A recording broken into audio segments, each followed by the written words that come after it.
Welcome back to iiKnows. We're going to be talking about the coach hirings in the league and the effects that we think that the coaches are going to have upon these teams and for the future.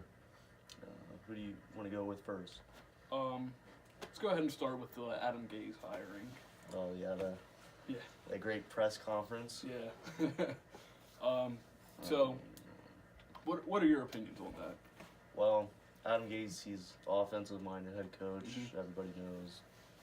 Jets, I don't know how great of a fit this is going to be because Gase didn't have really much in Miami. He doesn't really have much here. Yeah. He does have more salary cap and maybe some more flexibility with the cap to go out and get some skill position players, maybe Tyrell Williams, and convinced to go over to New York this offseason, get Sam Darnold some weapons. And I think it'll play a great role in the development of Sam Darnold because that's what he needs. He needs to get more developed, and the Jets made a good decision getting rid of Todd Bowles because Todd Bowles wasn't going to develop Sam Darnold in the future. And for the overall young players in this situation now, I feel like they're going to develop better. Mm-hmm. Yeah. So, he's kind of in the same situation as he was in Miami, where he's an offensive guy and he doesn't really have the right personnel in order to run his offense and have a successful season. But while he was in Miami, he was still able to come up with 7-9 seasons, 8-8, and made the playoffs one time. And I think that says a lot about his ability to coach and his ability to make the most out of what he has. And for them to go out and get him to pair with Sam Darnold, that's a franchise quarterback. He hasn't had that before. And the Jets just need to go out and get offensive pieces around Sam Darnold that Adam Gase can work with and create this explosive offense that he had with Peyton Manning that he had for a season in Chicago. Jay Cutler. Yeah. And, the defense, it'll come along. It's not going to be a one-year fix on that side of the ball, but offensively, if you get a few pieces, Adam Gase is a good enough coach to be able to at least have a solid offense this year. Next year, you can focus more on the defense and start building that more.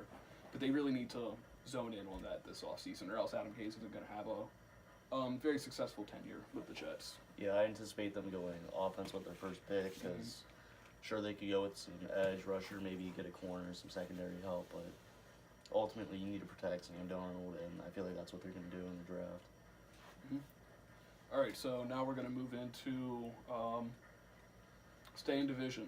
Talk about the Dolphins hiring Brian Flores as their head coach, coming over from the Patriots as their defensive coordinator. Well, I guess the Dolphins think that if you come from Bill Belichick, you are Bill Belichick, but that's definitely not going to be the case. The Patriots linebackers, I mean, they've been subpar, maybe above par, a little under par sometimes. Nothing spectacular. Maybe he'll bring in a new identity. I'm not really too excited about this move. It's pretty bland, boring. Yeah, offense isn't going to change.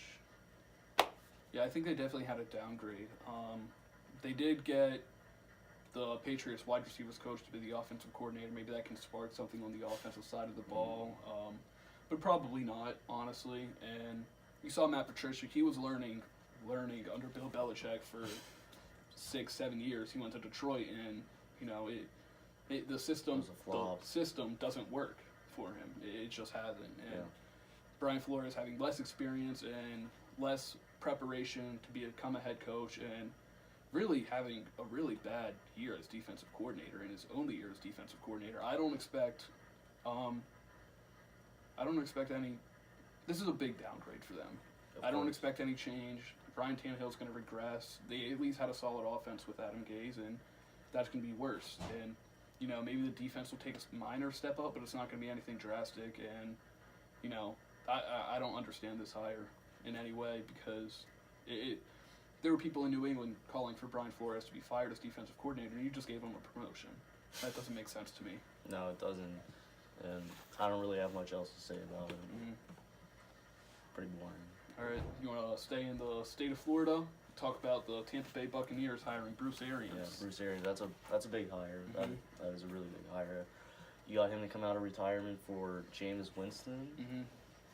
I don't know about that, but Bruce Arians, he's a great coach. He really brought back the Cardinals franchise from 2008, 9, whenever they were last in Yeah. the Super Bowl with Kurt Warner and Larry Fitzgerald and all those guys. Brought him back from the dead. Yeah, got brought over a veteran QB, really had a prolific offense for a few years, and Bruce Arians, you're going to get out of him. He's a great mentor. He's a player's coach. People want to play for him. So I expect the Buccaneers to go get some good free agents. Bruce Arians might go and get some troubled guys because he knows he can turn those guys into great pieces and get away with those personal issues. Yeah, I expect this Buccaneers offense to have a very similar offense to what the Cardinals had whenever he was their head coach. I expect Jameis Winston to have a little bit of a resurgence. I mean, he's not going to be anything great. He is what he is, but if anyone's going to be able to get the most out of him, it's Bruce Arians. And he's going to have a very similar season to what Carson Palmer was doing at the end of his career in Arizona.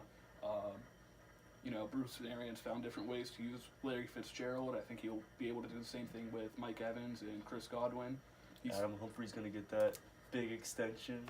Maybe.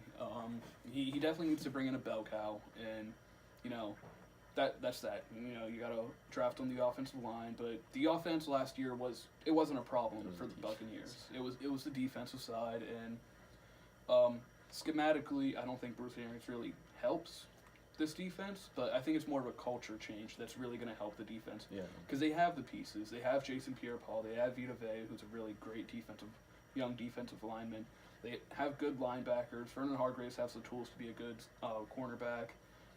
Their front seven should be really solid. They have the pieces for it. But I think they just need someone who can lead and be that guy who motivates everybody to go out and give their all every week. And Dirk Cutter wasn't that guy. This culture change for the Buccaneers should be really good, and they should be somebody to watch out for to go to the wild card. Yeah, like 2 years ago, people were saying that the Bucs could. Well, they thought that the Bucs were going to make the playoffs, and if they did get to the playoffs, they could go and make a run because they had been on the uprise and they were looking very promising, and they've had these 2 bad years recently. So I think Bruce Arians might be able to get them back in the playoffs next year. Yeah, it was a really good hire for them. Move on to Bruce Arians' old team, Arizona Cardinals. They have a new head coach in Cliff Kingsbury.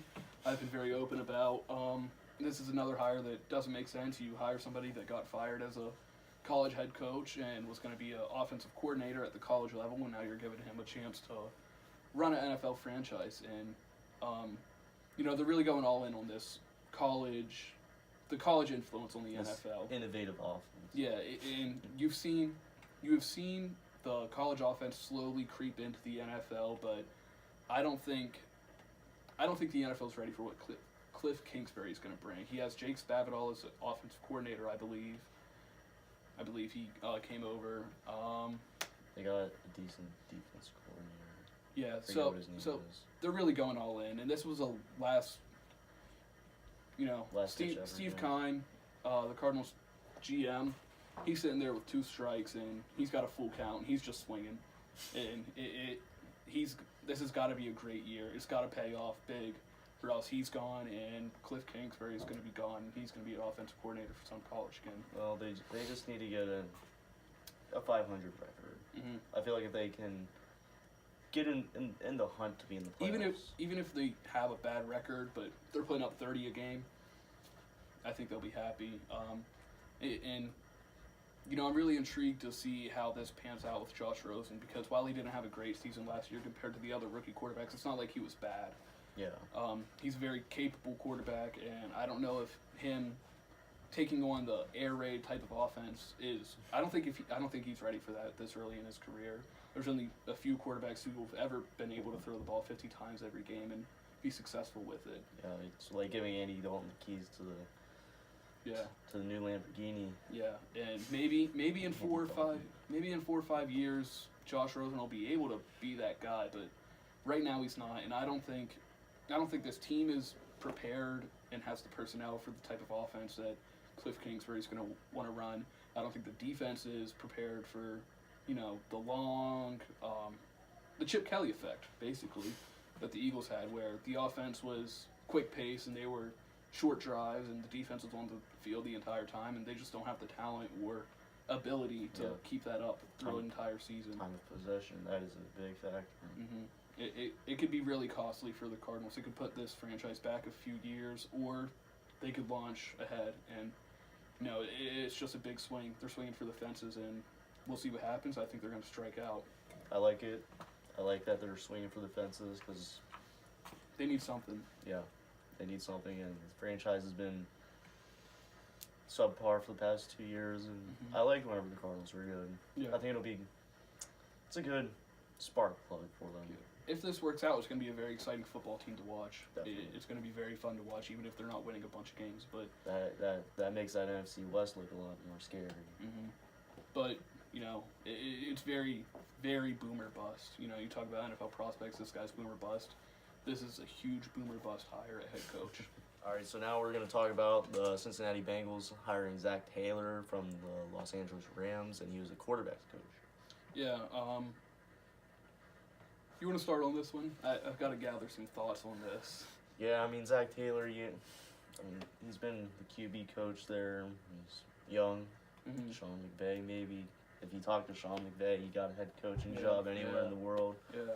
It's something that anybody would love to have just working for him because, if you're going to get that job, you're going to be a head coach in 2 to 3 years. Just because he's young and innovative, and the NFL just thinks that everybody's going to be the young, new, innovating head coach, and it's a copycat league.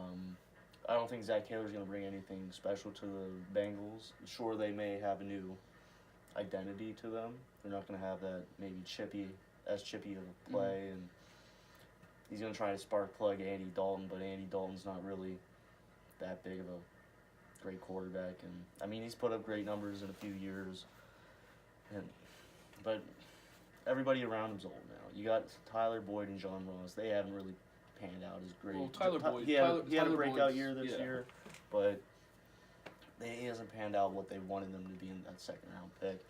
Probably to come in there and be the complement to AJ Green per se as much. And whenever AJ Green went down, Tyler Boyd was that, but it didn't really change anything. And this offensive line, it's going to be, you got to redo the whole thing. Defense is probably, front seven's probably going to have to get redone. Secondary's fine. You got Bates and you got Jackson.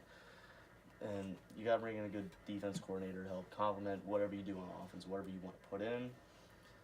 The offense has a lot of work to do. That's all I'm going to say. Yeah, the problem with this Bengals team is they brought in a new head coach, but they're not buying into the rebuild. And my problem with that is what these players are. They've all been in the league long enough to where you understand what they do. And it's a mediocre football team, personnel-wise. And if you were going to just make a hire, it needed to be a coach who is going to completely turn around the team and just be what Sean McVay is. And the key to this is, was Zach Taylor a guy who Sean McVay just bounced ideas off of and see what he thought every once in a while? Or was he a guy really helping put together the game plan and not just hey, what do you think about that, and then get called stupid?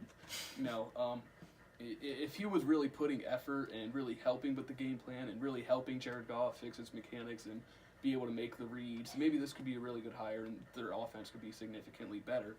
But if he was just a guy to talk to with Sean McVay, then it's not going to work out. And that's just what it is, because this like I said, this is a team that needs a coach who is going to take them to the next level, because they're mediocre personnel-wise. It just is what it is. You know what Andy Dalton is. You know AJ Green's an elite receiver, but he's not top 5. You know what Tyler Boyd is. You know what John Ross is. You know what the offensive line is. You just understand what this team is. And without major roster moves, it's not going to change a lot unless you get a coach who really understands how to take them to the next level. I know I've said this that's what every team is looking for, though. Yeah, I've said this a million times, but it is what it is. I can't reiterate it enough. Right. So if he really is that guy who helped with the game plan and was a benefit to the Los Angeles Rams football team, then maybe this is a really good hire, as long as he can bring in a defensive coordinator who is capable of running the defensive side of the ball. But if he's what I think he is, and he's just someone to bounce ideas off of, it's going to be a flop, and he's going to be out of here in 3 years. Well, it's the Bengals. He might be out of here in 20. All right, on to let's go to the Packers now. All right. Let's go talk about Matt LaFleur, another Sean McVay guy. Went to Tennessee, didn't really put up the numbers that maybe the Titans were expecting, Mm-hmm. and now he's the head coach somehow because a terrible offense. He knew Sean means- McVay. Yeah, just because you have a terrible offense, you can be a head coach. And the Packers are probably trying to go for this innovative new look too with Aaron Rodgers, maybe letting Aaron Rodgers run whatever he wants to run, which putting your quarterback in as your He's play too old caller, for that. putting your quarterback, yeah, as your quarterback as your play caller. I don't really think that that's a great idea, Mm-hmm. and it's not really showing any leadership in the Packers organization. They just want Aaron Rodgers to be LeBron James of the NFL, and that's not going to work. That only works in the NBA because you only have 5 people on the court. You got to count for 11 people, how they're going to attack each matchup, how they're going to attack each play, mentalities of everybody. Mm-hmm. Aaron Rodgers isn't that type of guy to just go and get everybody fired up all the time. Mhm. Sure, he can have some great comebacks and be a great leader on the field, but I don't know about off the field. He's pretty arrogant off the field. Yeah, Matt LaFleur is a guy who he had his chance in LA, and he wanted to get away from the stigma that is Sean McVay's offense and that he's not really running the whole thing. So he went to Tennessee. You know, he was the guy. He was the offensive coordinator. They had Mike Vrabel as the head coach. He's a defensive guy. So it was like 2 tandem head coaches. Matt LaFleur's the offensive coordinator. It's his offense. He does what he wants, and it was kind of a flop. They weren't. It was not a productive offense, and they weren't able to put anything together. So he spent 1 year there, and the Packers said, "You know what? He knows Sean McVay. Let's give him a shot." But if he doesn't, first problem is, if he isn't able to work with Aaron Rodgers, if he's either working for or trying to force Aaron Rodgers to work for him, it's going to be a problem. Aaron Rodgers doesn't work for anybody. That's just how his ego is. And you can't have your quarterback telling your head coach what to do. He's got to be able to work with Aaron Rodgers, and the offense will be fine. Because if everybody's bought into the head coach and the quarterback, the offense will be fine. And that's my main worry with this team is, are you going to be able to work with Aaron Rodgers and not have a Mike McCarthy, Aaron Rodgers type of dynamic where they were fighting for power the entire season. And on the defensive side of the ball, that's where they had a lot of issues. In my opinion, they should have hired a defensive guy who was going to kind of bring an offensive coordinator to, like I said, work with Aaron Rodgers. And he takes care of the defensive side because that's where most of their issues were, besides personalities clashing. But they didn't do that. I felt Gus Bradley was probably a really good hire if they were to bring him in because, you know, schematically he's not that guy. We saw that in Jacksonville, but everyone loved him. And I think if anyone's able to work with a roster and work with a guy like Aaron Rodgers, it would be someone like Gus Bradley. But that's beside the point. This is what they've hired, and they need to bring in a defensive coordinator who understands how to maximize his players' ability. Clay Matthews is probably going to move on, and Matt LaFleur, he's got a lot on his shoulders, and I don't think he's that guy. All right, I'm going to go to Denver next. All right, you want to go ahead and start? Not really. All right, well, in my opinion, this was a very lateral move for Denver. I'm not really high on any of these head coaching hires because, you know, they were either very lateral moves or downgrades, and Vic Fangio is Vance Joseph. Just recycle. Yeah. Yes. They have a defensive guy. He's running the 3-4. He's going to motivate the defense and find an offensive coordinator who's just going to turn everything around. And, you know, that's what they did with Vance Joseph, and he was gone after 2 years. Yeah. And Vic Fangio, it's the same person. You know, you're get rid of one guy, just bring in someone else to do the same thing, and it's going to be the same result. They're going to bring in, maybe they'll bring in Tyrod Taylor instead of Case Keenum and just throw him out into the wolves, not give him any help. Maybe. And, you know, it's just going to be the same thing. I can agree more with you. I don't really see that this move's going to be that great. You're basically swapping Khalil Mack for Von Miller. Mm-hmm. Same type of secondaries, same type of linebacking core. Yeah, the defense should be fine, but that wasn't their problem last year. The problem was moving the ball downfield, Mm-hmm. maybe having these explosive plays that you need to have in the regular season, and they couldn't grind out any yards on the run aside from Philip Lindsay, Mm-hmm. and that's what you're just gonna get. Yeah, they needed to bring in a guy who was going to be able to Spark plug this offense. Yeah. Maybe they should have brought in Matt LaFleur, and the Packers should have taken Vic Fangio. I don't think Vic Fangio is going to go in division. No, probably not. All right, so let's move on. What else do we got? All right, now we got the last team, Cleveland Browns. They went out and hired in-house guy Freddie Kitchens. Yeah, I think this was a really great move for the Cleveland Browns. Getting rid of Greg Williams was an even better move. Why? Why do you say that? Bounty. Okay, that's fair. He shouldn't be in the league anyways. That's fair. Well, I said this is the only hire I like, honestly. I said whenever we started talking about all the firings and who they should hire, said it should be Freddie Kitchens, or if they really want to, just stick with Greg Williams. Freddie Kitchens took control of he became the head coach, got rid of Greg Williams. Their defense was good. He was a solid leader, but like you said, he has a past that can be questionable to a lot of people. And while I don't agree with the move schematically, it's fine because it's Greg Williams. So I think this was a great hire. He had the offense working at a elite level at the end of the year. Baker Mayfield really seems to like him. They seem to have a pretty good relationship. Yeah, that's pretty much all I have to say. That's all you have to say. Yeah, they were clicking great. They looked great at the end of the year. I think what you saw at the end of the year this past year, it's going to be all season next year. I think they would have been fine with him or Kevin Stefanski. Mm-hmm. It really came down to those two. Mm-hmm. Ultimately, they stayed with their in-house guy. They couldn't go wrong with it. The players are going to they love this move. The culture is going to be even greater now because they have a guy that they really like, Mm-hmm. and they all want to play for him. So, yeah, that's all I have to say about it. Yeah, so that's it for our coach hirings, our opinions on that. Thanks for watching. Go ahead and hit the like and subscribe, share the video.